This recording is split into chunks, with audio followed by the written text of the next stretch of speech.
Mayor Tom O'Leary. First council meeting of the year is tomorrow night, so here we are on National Championship Monday. So I was joking a little bit before we went on the air that we'll have the non-sports fans, but we're going to talk about recreational things, even if sports fans are watching football. As I've kept viewers of this broadcast or podcast aware of the developing project for this year, the big project for this year for the city for freeze funds. I've tried to, as drawings have been developed, or in this case mock-ups have been developed, I've tried to share those with you, and we've got another iteration of it. Just saw it this morning, so I asked Matt and Chris to kind of put that together. And so really what you'll see is that there are two main focal points. Clearly the roller and the grader from the legendary now Galion Ironworks company. But as you can see, there are a number of smaller out play areas, and so we're getting real excited about it. Really in a position where we'll be applying to the Freeze Foundation for this year's allocation of funds. But we really are anxious to get a head start on this project and get the order put in, and so the construction can begin really in early spring and be done sometime in 2019. So a big project, and pretty excited about it, and encourage people to come up if they're also anxious to see what we have in mind, to come up and take a look at the drawings here at City Hall. A couple of other things before we go to questions that have happened since we last spoke. The traffic study at Brant Road and 598, those results came back, and the good news is that as we'd hoped and I think suspected, that signal is now warranted. And without going back and telling the story a third or fourth time, it's warranted now because the signal is within the city of Galion's jurisdiction. So we'll still have to apply for the signal, permission to put the signal up on the state route, but it is warranted, and at our expense, meaning the city's expense, we'll be getting that designed and constructed. And I'm fairly optimistic that by Labor Day that traffic signal will be in. So that's a big project that we've been trying to get accomplished since I took office over 5 years ago, and it's just taken a while, as it does often with highway projects, federal funds, federal regulations, to get something as common sense as that traffic signal approved. So I think that's a real positive development out on the north end, and I think that can do nothing, can only help improve the safety in the short run and allow for more orderly development and traffic flow over the next 3 to 5 years. So those are a couple of recent updates. On the flip side, in the same time we had the traffic signal justification for Brant Road, we also looked at Atwood and Market Street, which has been, a traffic light or three-way fully activated signal for heck as long as I can remember. But the traffic volumes and the traffic patterns on those two streets have changed, so we had a traffic engineer take a look at that. And the short version of that is that sometime this year we will be phasing out the traffic signal and be going toward a two-way stop. So those people with with opinions about that, certainly call City Hall. But the fact of the matter is the signal isn't warranted. And from a traffic safety point of view, although there's locals that will argue with that, from a traffic safety point of view, from a traffic engineering point of view, we'll be better off at down there by the old Armory or the Senior Center at Atwood and Market with a two-way stop sign. So those are a couple of things on the traffic front, and pretty excited about what's just over the horizon in terms of the type of playground and playground equipment that you just don't see in every community. So we're excited to use our local income tax dedicated to parks and the freeze funds to be able to fund this and have something special for the Galion area kids. So stop there for a second and see what questions may be out there, Matt. No questions so far. Okay, well then I'll talk about just one other topic that I'm going to begin to try to raise awareness within the community, particularly among people who are less involved in recreation and less involved in youth sports, because within that community that have young kids playing sports and are active themselves, I think there's a fairly well understood, or at least the discussion about a major recreation center for Galion in the Crawford County area. That project is really coming to a point where we need to get those people who aren't rec-oriented, that aren't team sport-oriented, that don't see the impact of having not enough gyms when you have younger kids practicing into 7:30, 8, 9 o'clock at night. For that part of the community, we really need to promote the value of this type of facility for the Galion area, both as a recreational feature for young people, but I think also a case needs to be made over the next few months about the economic development, the travel and tourism benefits that can come about by bringing people into the community to participate in recreational activities, team sports, team tournaments. That would be the other half of what would go on at a Freeze Athletic Complex out on somewhere out on north of Brent Road, most likely on the property that was donated to the city last year. So I'm going to be talking about that, trying to get people who are a little bit unaware of what's going on, or people who have heard about it but don't know the details, try to get as much information in front of citizens as possible and explain how this can be funded, certainly in my view, without any additional tax burden that would be placed upon voters and taxpayers. So anyways, sports complex, the day to decide up or down is coming, and I think you'll see a lot more discussion of that in City Hall, within City Council, and my hope is a decision made sometime before the fall of, or in the fall of 2019 about whether we're going to proceed or not. So I'll kind of stop there and see if we have a question and go forward from there. Okay, first question tonight comes from Dawn. She asks, what section of land was donated? Yeah, it's if you have a Google map, or you or online and look at the property tax map, you'll see that it is north of Brent Road on the northwest quadrant. There are we're originally 3 property owners. There are now 5 property owners, but there are 3 sections. The first one going north was owned by the Keller family. The next section of property owned by the Nis family. And then north, butting up against US 30, is some property owned by Jeff and Lori Coker.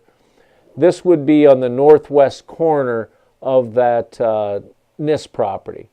So it's the wooded area, another way to describe it, on the northwest corner of that. So it's 7-8 acres. It's certainly the right size, and the way the city acquired it is through an exchange of property.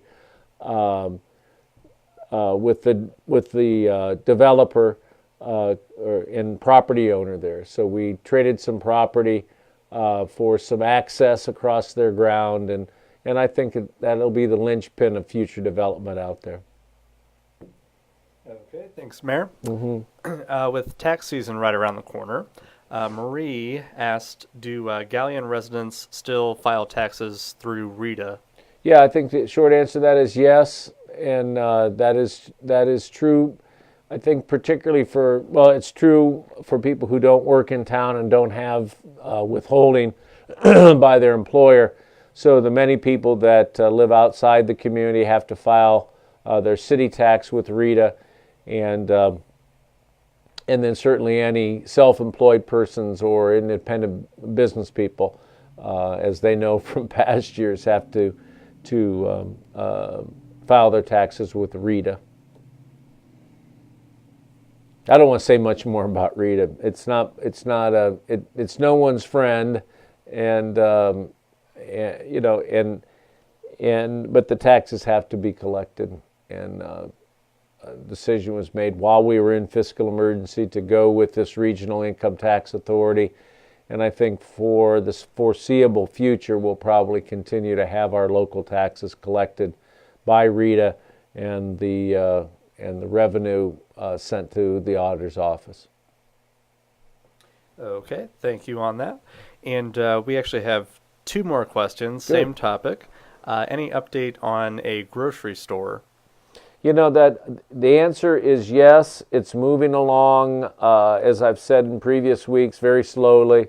There appear to be, in my last conversation, two potential entities, and the situation hasn't changed. There are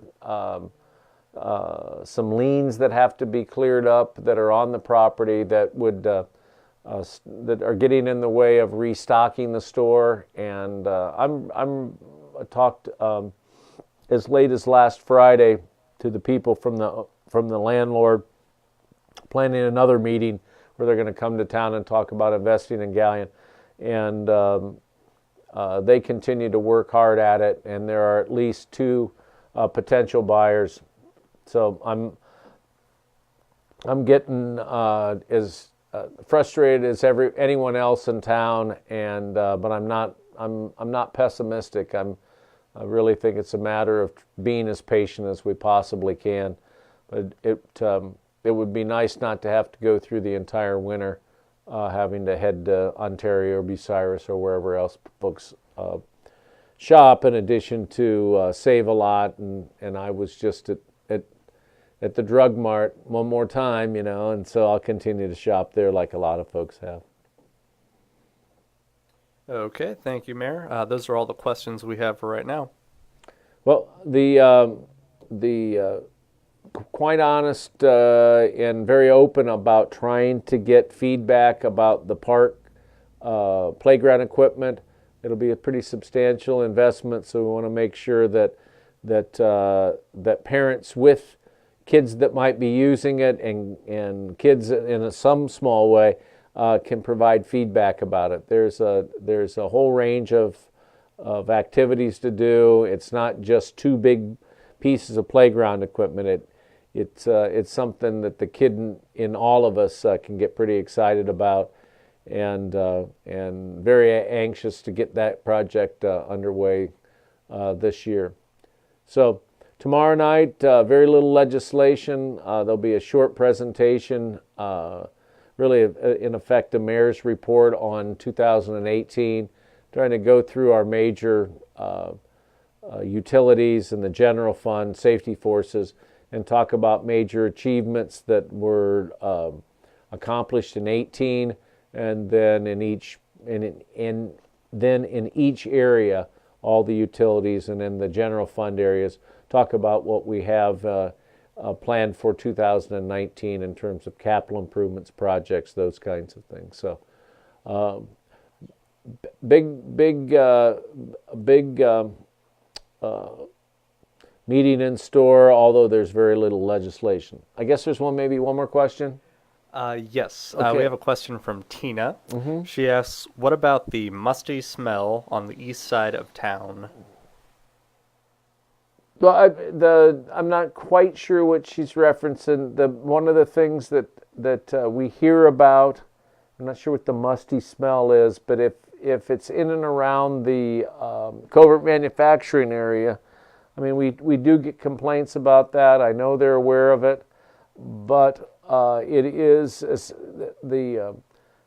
from what I understand, what causes the odor is a solvent that's necessary to produce the product, and so it's a matter of managing that. So what happens at City Hall is that when it spikes, when the odor spikes, if you'll accept that term, we get a number of calls. So I guess from that question that there must be an issue now, and we'll do our best to contact the business and all of that. And if it's not that odor coming from that manufacturing, I'll probably hear about that in the morning. But in all seriousness, we'll talk with the company about it. It's something that's really hard to separate from their operation, and so while we're mindful of it, I'm not sure there's a whole lot we can do about it.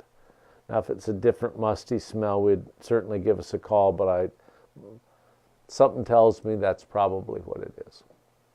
So, anything else? Just one more late Good. question. Okay, well, hope that because I'd rather end on a happy note, but here we go. We'll see.